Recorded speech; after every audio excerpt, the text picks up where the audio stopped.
मेरा नाम अजय है दोस्तों। मैं पिछले कई साल से यूरोप में ही रहता हूँ और जब भी मुझे यहाँ कुछ पसंद आता है, कुछ अच्छा लगता है, तो मैं वो आप तक पहुँचाने की कोशिश करता हूँ। जब भी वक्त मिलता है मैं वीडियो बनाता हूँ या वक्त निकाल कर आपके लिए वीडियोस बनाना चाहता हूँ। ये वीडियोस बनाने में कभी कभी कुछ घंटे लगते हैं और कभी कभी दिन लग जाते हैं, पैसा भी लगता है। तो मेरे इन एफ़र्ट्स को अगर आप एनकरेज करना चाहते हैं तो इस चैनल को सब्सक्राइब ज़रूर करिएगा। आज मैं हूँ जर्मनी के म्यूलहाइम शहर में। छोटा सा ये शहर बहुत ही खूबसूरत है, बहुत हरा भरा है और बहुत ही शांत है। जिनको नेचर पसंद है, आई एम श्योर उनको ये शहर काफ़ी पसंद आने वाला है।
जब मैं आपसे आपकी प्रॉपर्टी की बात करता हूँ तो आपके दिमाग में क्या आता है?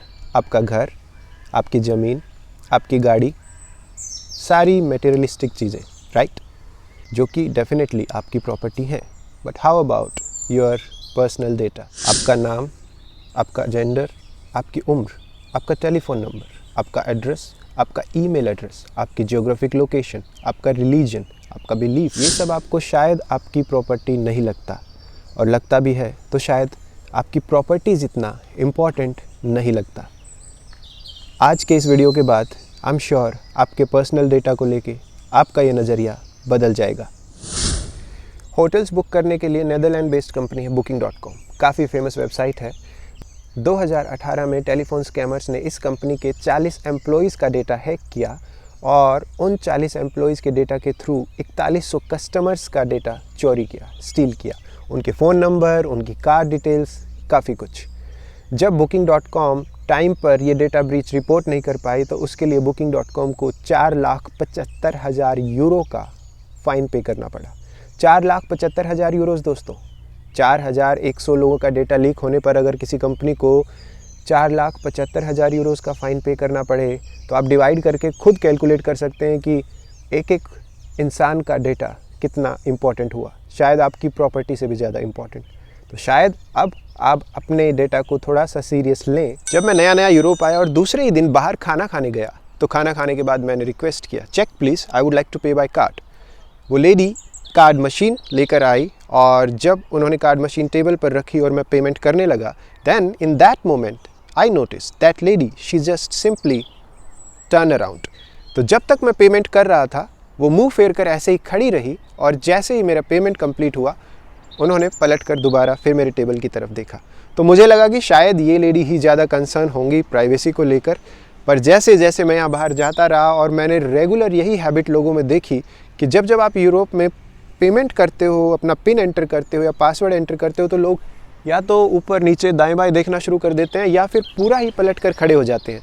This shows how concerned they are about privacy. This also shows how concerned they are about data privacy. अब इसी के अपोजिट अपने देश में अगर बात करें दोस्तों तो मुझे लगता है आप में से कई को ये एक्सपीरियंस होगा, मुझे तो कई बार हुआ है कि जब आप एटीएम में भी जाते हैं अपने कार्ड से अपना पैसा निकालने के लिए तो एक दो भाई आपके पीछे ऐसे चिपक कर खड़े होते हैं कि जैसे आपके सगे भाई हों और आप उनके एटीएम कार्ड से पैसा निकाल रहे हैं। कहने का मतलब ये है कि अपने देश में प्राइवेसी का कोई ख़ास कल्चर है नहीं। यूरोप में प्राइवेसी बहुत इम्पॉर्टेंट है, लेकिन ये दोनों ही माइंडसेट ये भी डिसाइड कर देते हैं दोस्तों कि जो आपका डेटा इंडिया में जिस तरह से डील होगा या हैंडल होता है और यूरोप में लोगों का पर्सनल डेटा जिस तरह से हैंडल होता है, इसमें भी बहुत ज़्यादा डिफरेंस है।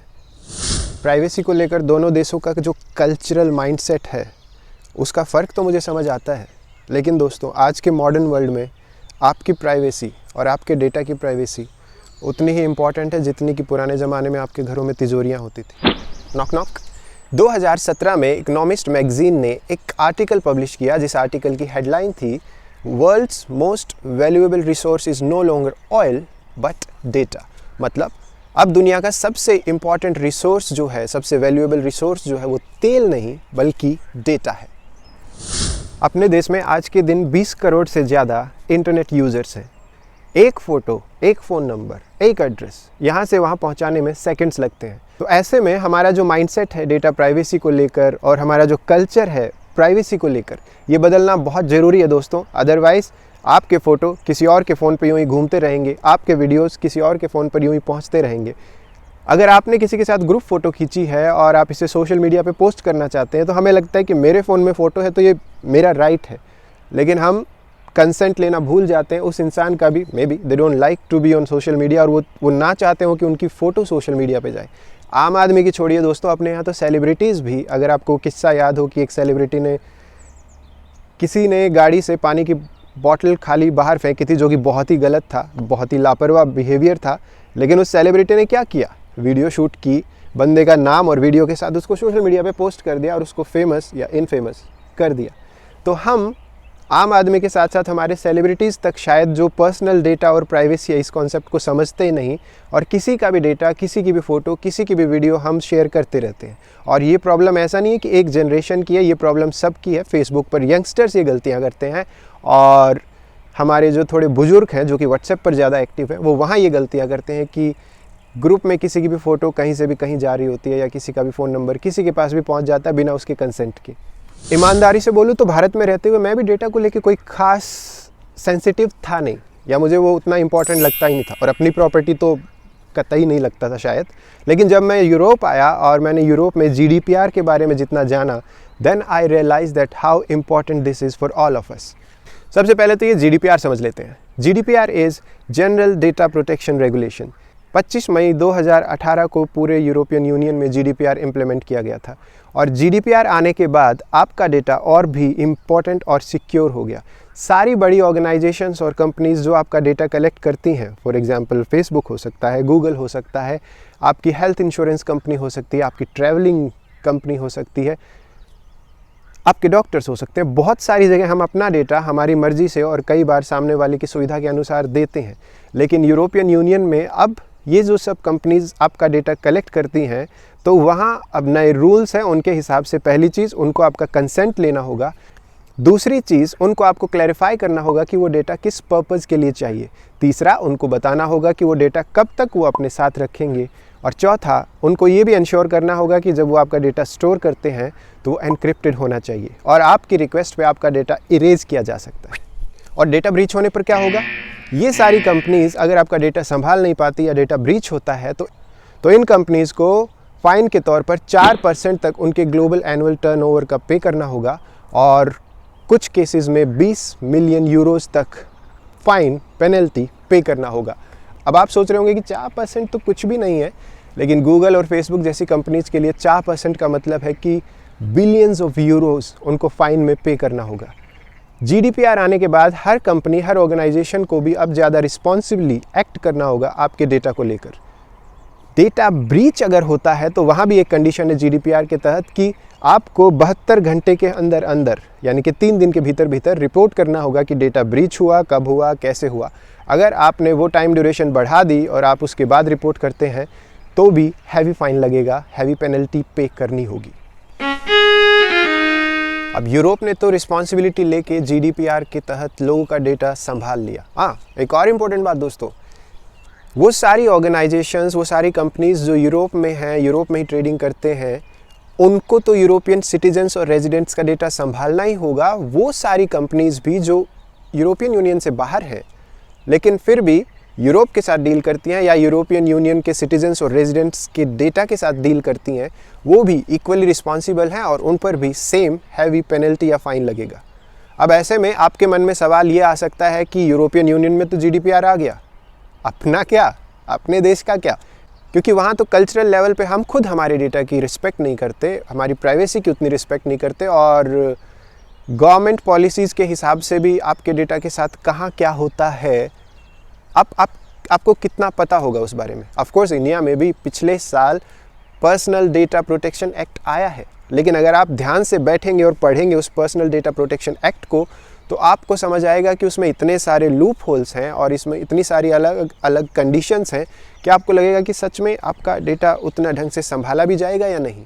PDPA के हिसाब से डेटा जो है वो लोकलाइज्ड हो सकता है। PDPA के हिसाब से जो नॉन सेंसिटिव डेटा है वो देश के बाहर भी स्टोर किया जा सकता है। PDPA के हिसाब से सिर्फ सेंसिटिव डेटा जो है वो इंडियन टेरिटरी में स्टोर किया जाएगा।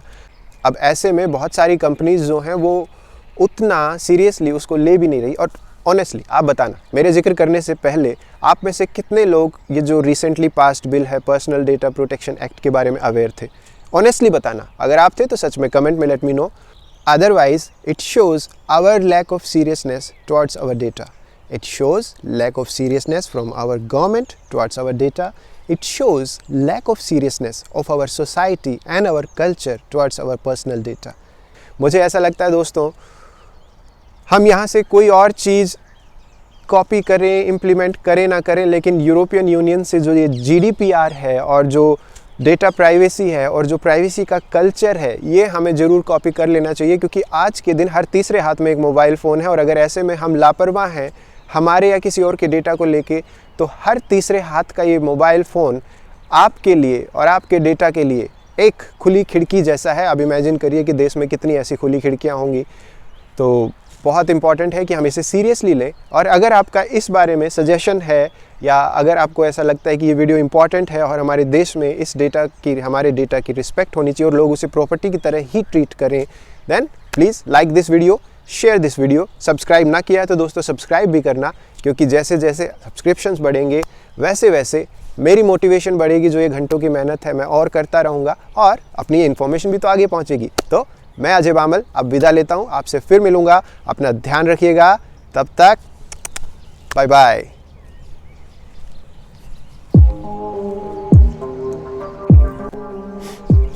Knock knock.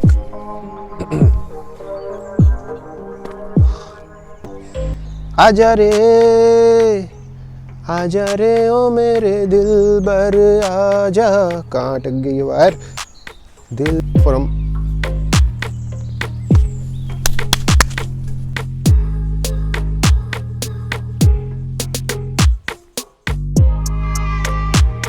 आजा रे। ओके, शुरू करें।